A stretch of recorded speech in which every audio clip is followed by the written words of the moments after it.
Halo, perkenalkan nama saya Aulia Dinda. Saya mahasiswa Universitas Eka Harap, jurusan Sarjana Keperawatan.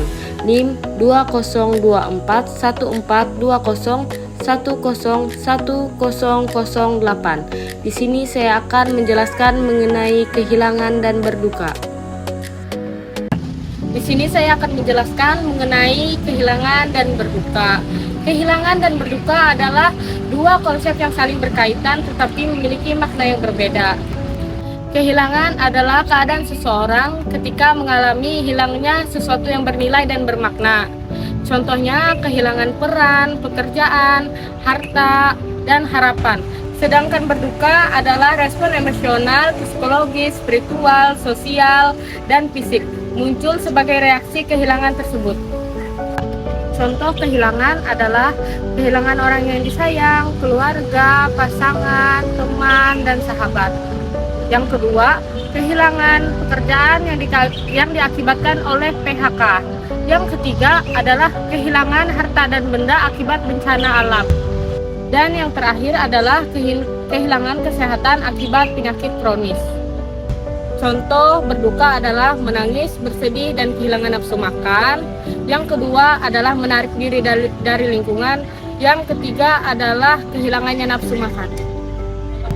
Akibat kehilangan dan berduka adalah dampak fisiknya, yaitu kehilangan nafsu makan, gangguan pola tidur, serta penurunan kesehatan. Sedangkan dampak psikologis adalah merasa cemas, marah, mendalam, dan merasa bersedih.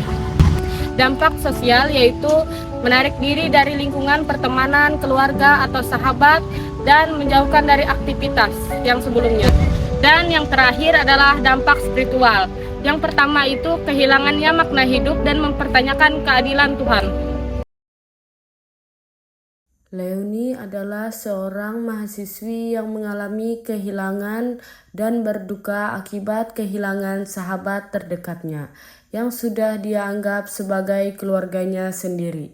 Sahabatnya meninggal akibat kecelakaan beberapa hari yang lalu. Sejak kejadian tersebut, Leonie merasa sedih, kosong, dan sulit percaya dengan kenyataan. Sering menangis dan selalu teringat kenangan bersama sahabatnya.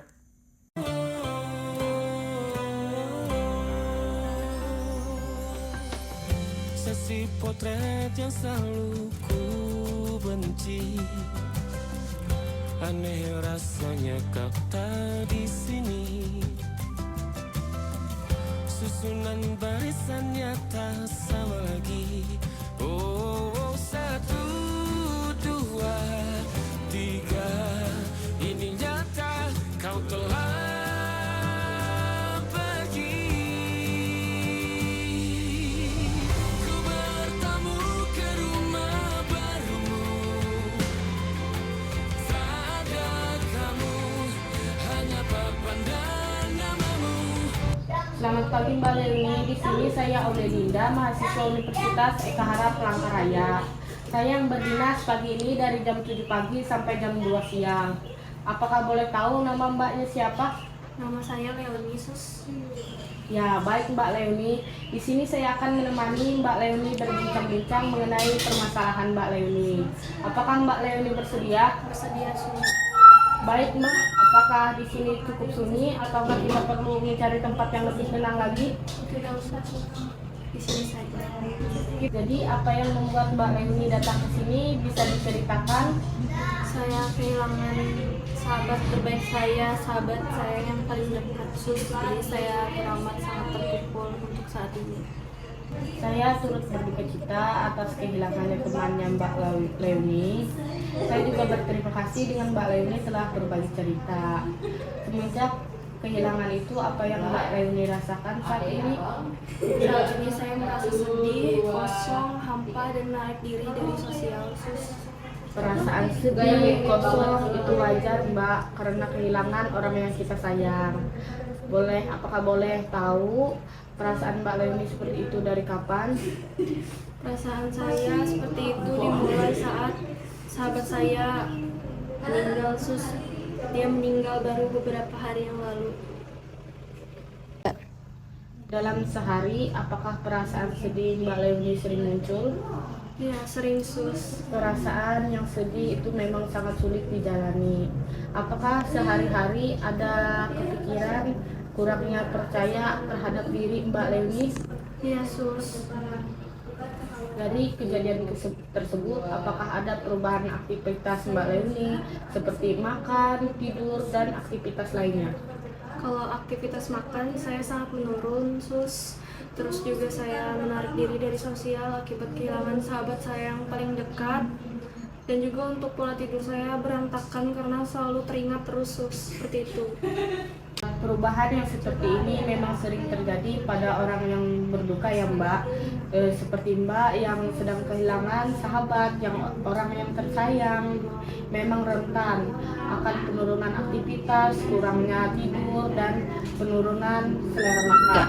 Kalau Mbak Leonie berkenan, apakah boleh diceritakan mengenai sahabatnya? Bisa sus, jadi saya dan teman saya ini itu sudah dekat sekitar dari SD sampai berkuliah. Dan di sini saya tidak punya keluarga sus, hanya dia saja teman saya yang paling dekat sama saya. Makanya saya teramat sangat terpukul ketika dia pergi begitu saja meninggalkan saya sus. Kehilangan seseorang yang sangat berarti itu memang sangat berat Mbak Leonie.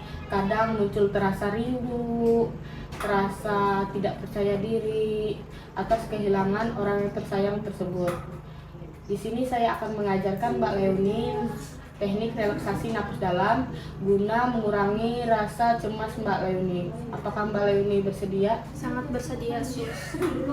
Baik Mbak, langsung saja tarik napasnya perlahan, hembuskan perlahan melalui mulut.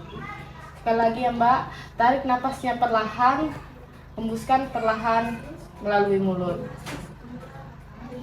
Jika Mbak Leonie merasa sedih atau menangis itu tidak usah ditahan ya Mbak, dikeluarkan saja.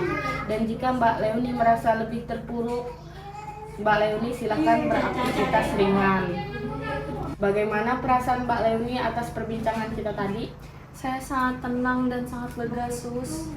Bisa diulangi apa yang saya ajarkan tadi Mbak Leonie? Saya bisa mengulanginya sus. Jadi kita kalau misalkan cemas, kita harus melakukan relaksasi nafas dalam dengan metode menghirup udara, lalu ditahan dan lalu dibuang menggunakan Betul sekali Mbak Leonie. Mbak Leonie sudah bisa mengulangi apa yang saya ajarkan, yaitu relaksasi napas dalam untuk mengurangi perasaan sedih yang Mbak Leonie rasakan. Terima kasih untuk Mbak Leonie telah berkontribusi dan menceritakan semua kesedihannya. Terima kasih juga sus atas waktunya dan kerjasamanya. Ya, terima kasih Mbak. Dari video tadi dapat kita simpulkan bahwa pasien kehilangan dan berduka akibat kehilangan orang yang disayangi dan membutuhkan pendampingan melalui komunikasi terapeutik, dukungan emosional, validasi perasaan, dan latihan teknik relaksasi napas dalam sederhana agar pasien lebih merasa tenang dan mampu menghadapi proses berduka dengan baik. Sebagai perawat, penting untuk terus melatih sikap empati, sabar, dan kemampuan komunikasi agar dapat memberikan asuhan keperawatan yang lebih baik kepada pasien.